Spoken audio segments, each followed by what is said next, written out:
Welcome everyone, this is Greg with Laser Bear Industries, here to demonstrate how to assemble a Nomad battery pack offered by Laser Bear Industries. First we'll go over the parts that will come in your kit. You will get a main battery body, a battery compartment,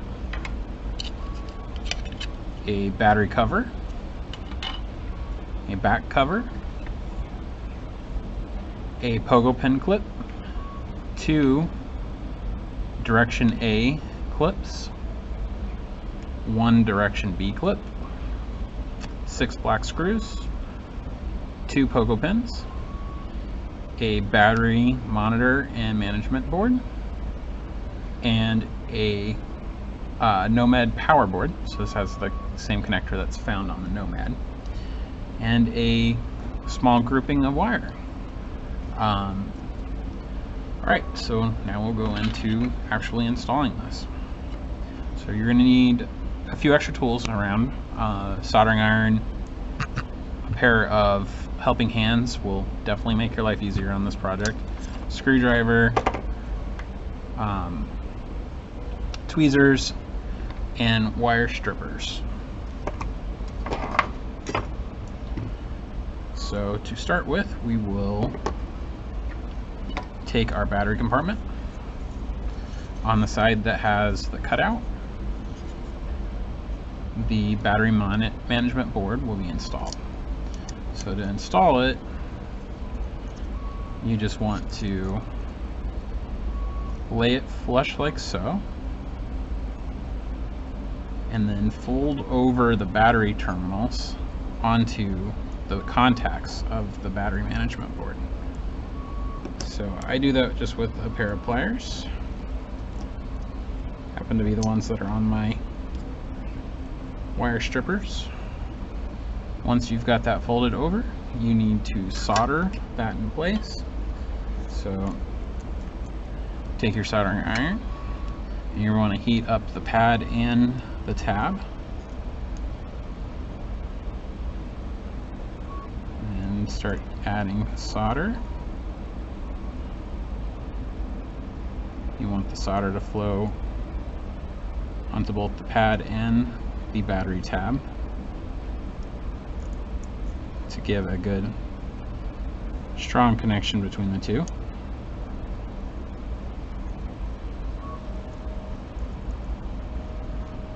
And do the same with the other contact.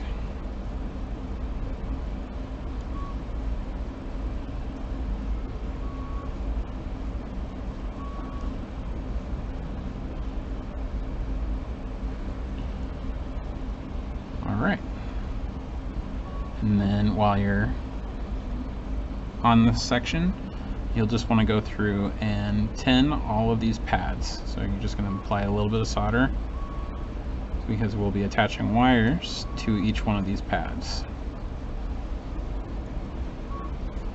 Alright, so now we flip the whole thing over, because we're going to be adding the middle wire.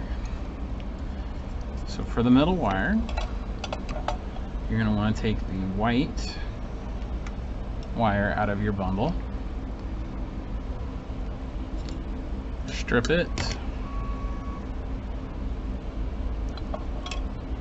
tin it real quick,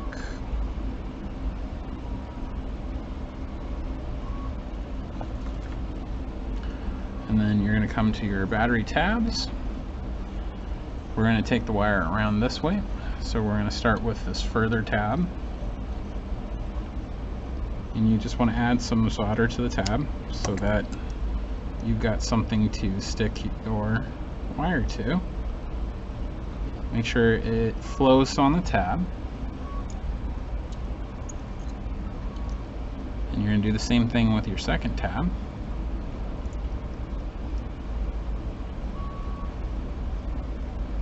To flow on the tab, and take the white wire, and we're going to start by letting it soak into that tab, just like so. Now we want to trim our wire so that it just ever so crosses that tab, and then we want to strip it back so that all of the insulation is still in place between the two halves. So I just gotta go a little bit more.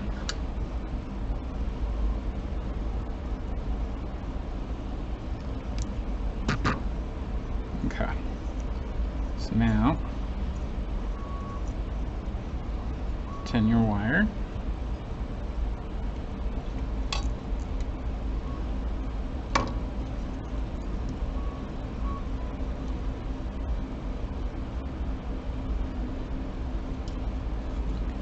And this is where the tweezers come in handy.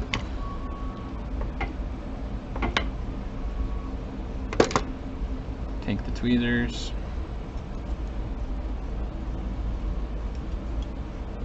and use them to push the wire down to the battery tab.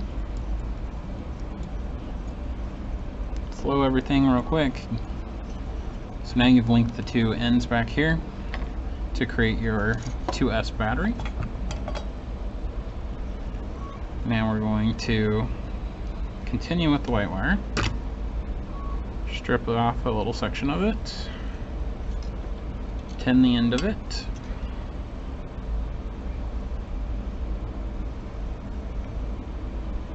Just like so. And take our tinned end.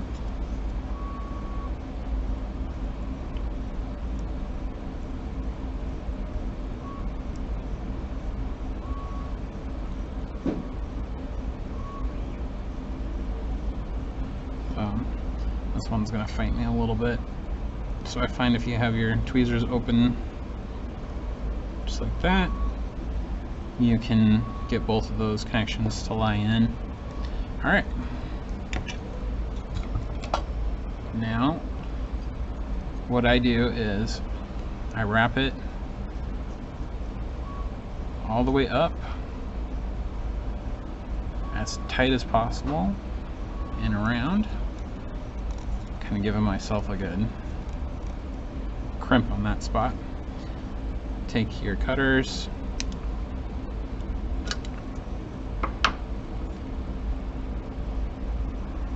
and just like before, stripping the wire, tinning the wire,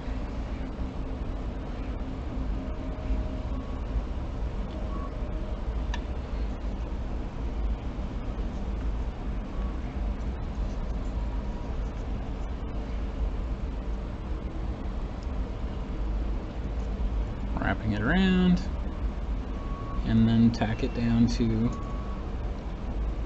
that position there. This is the middle battery. This allows this charging module to monitor the charge of both batteries and make sure that they are balanced while charging, which is a very important part of charging lithium cells. So now that we've got this prepared, the battery module is ready to go. We're going to take the main body and we're going to take the power board. So for this, make sure that these are pre-tinned.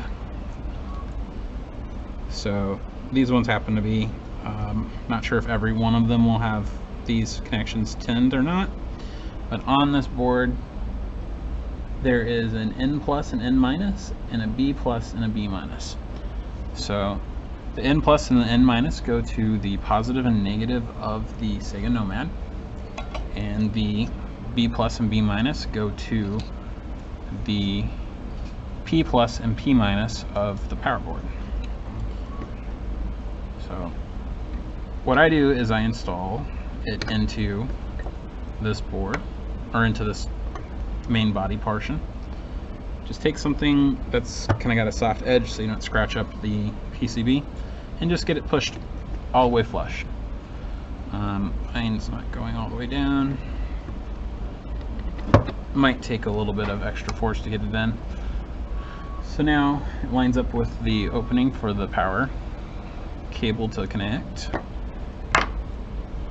So next step is to prepare the battery board or the battery module with wires to connect to the power board. So I just do both of my wires at the same time, strip them back,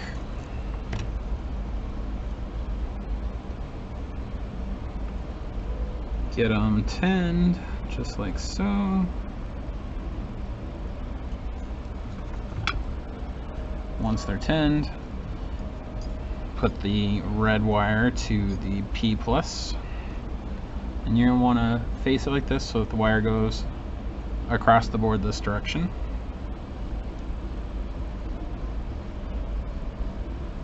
And then do the same thing with the black wire on the P-.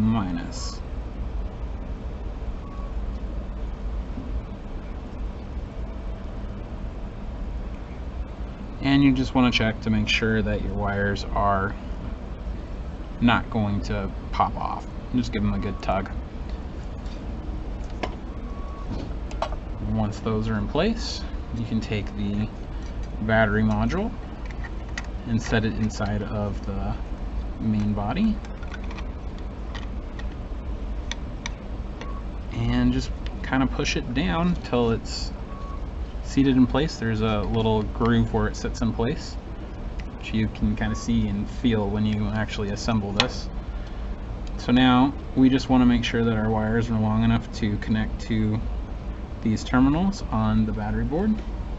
So just give yourself a little bit of slack. You can always bend the wire into the cavity and make it fit just fine. So the B+ is the one that goes to the outside, and the B- is the one that comes in towards the inside. So your plus is going to be the red, and your minus is going to be the black. And just get these guys stripped real quick. And tin them up.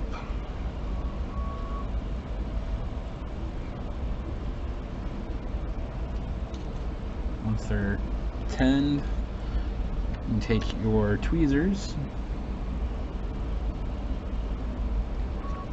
So the first one is first one I'm doing at least, is the positive wire.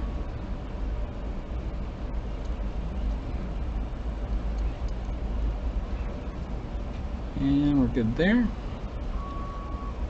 Do the same thing with the black wire.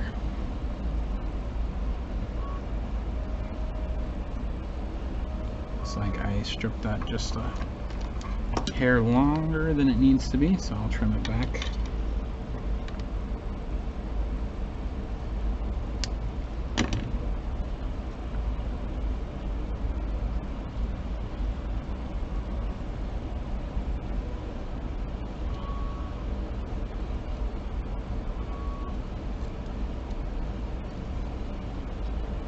Give a good tug on the wire, make sure it's in place.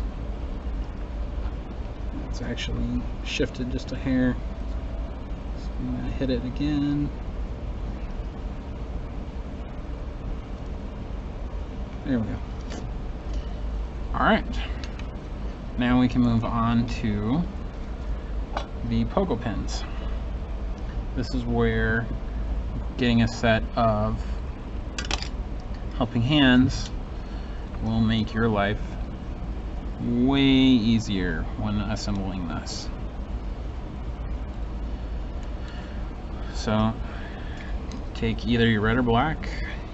You're gonna have to do this twice because you got to do it to both pogo pins.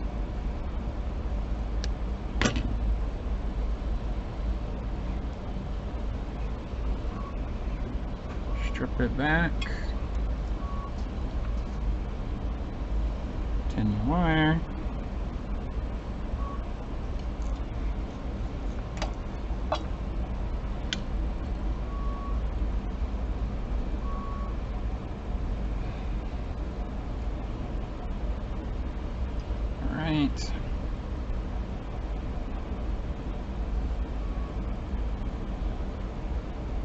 get it into the solder cup of the pogo pen, which might be hard to see here, but when you go to do this, it'll be pretty easy to see what I'm talking about when I say the solder cup.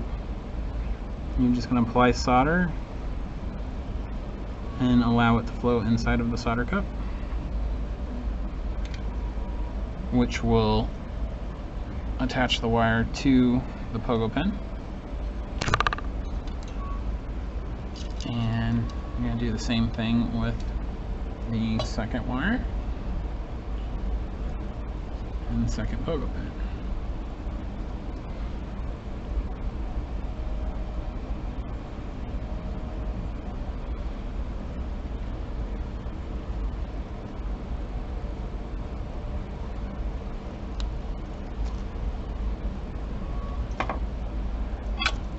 Get your wire tinned.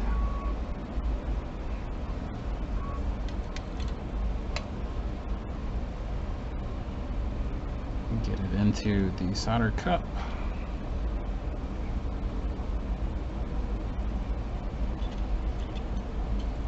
And add enough solder to get that solder cup full.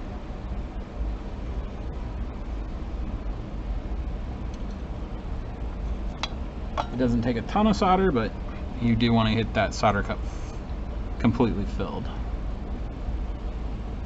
So your wire kind of look like that. You can set your helping hands to the side. And now we're going to install the pogo pens into the pogo pen clip. So the red wire is going to go into the pogo pen slot all the way to the side that doesn't have a clip. You can slide the wire straight past the opening, pull it back towards the back here, and then to get it seated all the way, you'll probably have to use something with a flat edge. Don't stick like a screwdriver or anything in there. You can't overset these pogo pins, that you risk damaging them, so you want something flat that you can push against the head of the pogo pen to get it to seat all the way against the print. And the same thing goes with the black wire. You just want to get it to seat all the way against the print.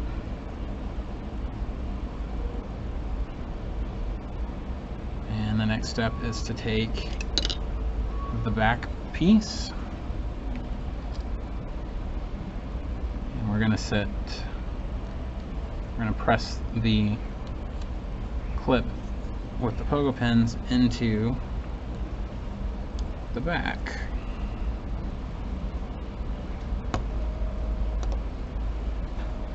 And it has a little tab that presses against the pogo pen to make sure that it sits flush inside of the cavity that it is supposed to sit into. And once that's done, you can take the other clips. So the gray clip will go on the same side as the pogo pen clip. And it just presses into the groove there. And on the opposite side, you take the last two clips, which are printed in black plastic, and push them right in. So now the back piece is done and ready to go. So the next step is to measure out how much wire you need from your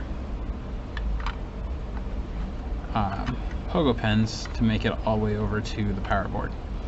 So what I do is I just set it in like so, and I just want to wrap it around and give myself a generous amount of extra just to make it easier to service in the future. Give them a good clip.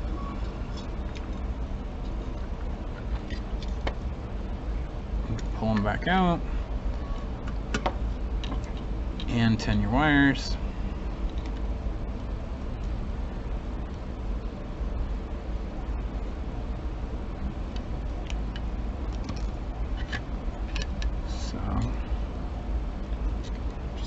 before, we're going to get these 10'd.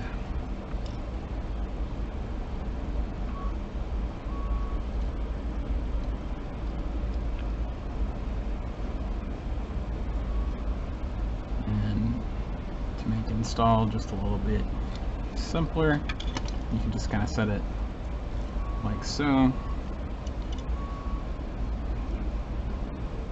You want your wires to run this way up and around, so just kind of set them in like so, and tack them into their spots. So this is the power going to the Nomad, just like so. Now we're going to attach the back panel to the battery case and just kind of set all your wires in place. You don't want to accidentally clip them when you reassemble, so you want to just make sure everything's out of the way.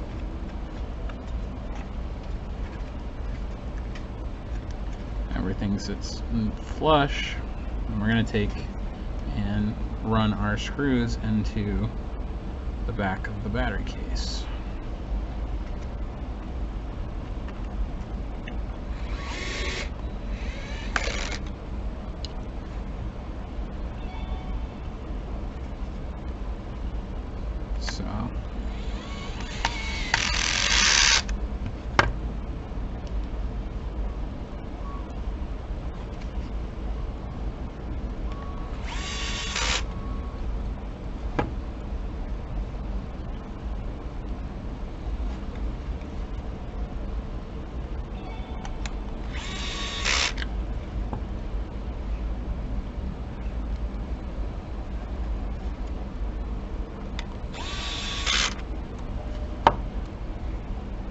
Then once you have all of your screws installed,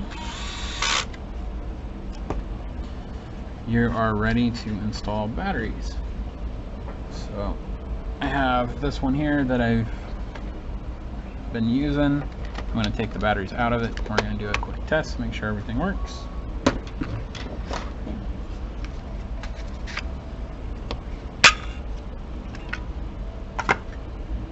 So after you install a set of batteries, you have to apply power to it, because the way that this battery management board works is it cuts power to the little support circuitry inside of here when the battery voltage falls below 2 volts. This is done to protect the cells in the event that they get overcharged or over discharged. So just a quick application of power, and set this battery pack on.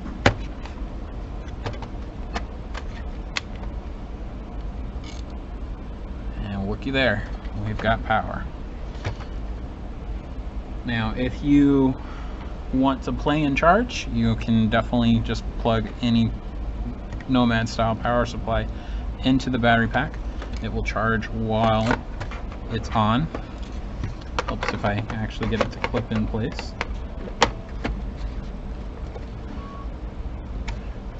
If you for some reason plug into the main power port here, it actually will disable the battery pack.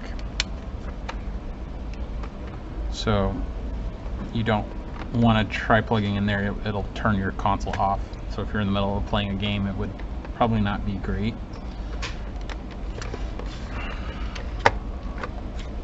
And then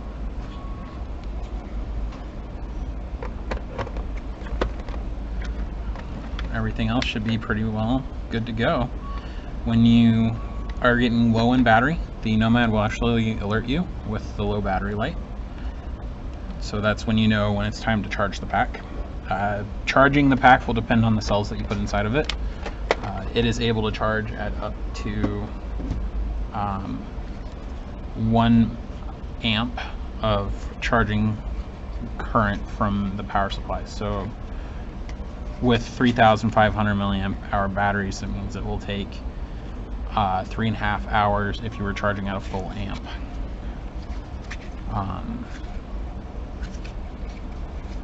If you charge these outside of the battery pack, you would have to supply power to this port before they will work again, just because that's how this battery management system works. It cuts the full power and won't let you do anything until they've been charged, or until it's had power fed into that port. I think that about sums up how to assemble the Nomad battery pack. This is available at laserbear.net. Thanks and have a wonderful day.